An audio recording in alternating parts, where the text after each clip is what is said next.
Think Positive! So, ayan. Punta na tayo sa sa clinic. Sa center. Or second session. Para sa aking second session sa aking therapy. So, alas 4 yung aking appointment.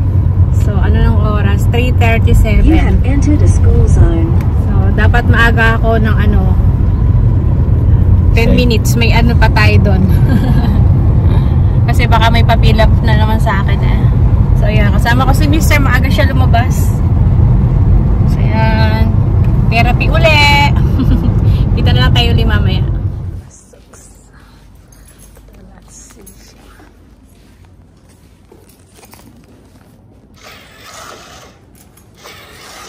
Kasi appointment.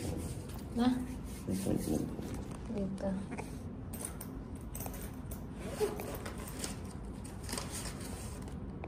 Monday. Tara, buksan mo.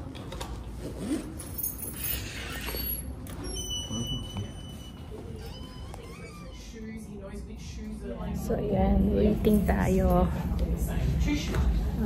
Hintay lang ako sa tawag ng aking magte-therapy. Si Mister. Oh, syempre. So, ayan. Tapos na yung aking physiotherapy sa yon, second session yon. So meron akong third session sa pa yon, after 2 weeks sa December na. No pa. Kasi hanggang 4 4 pala.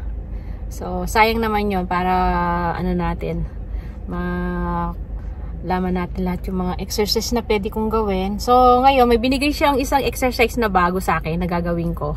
So, nakakatulong naman talaga siya, yung mga binibigay niya sa akin na exercise.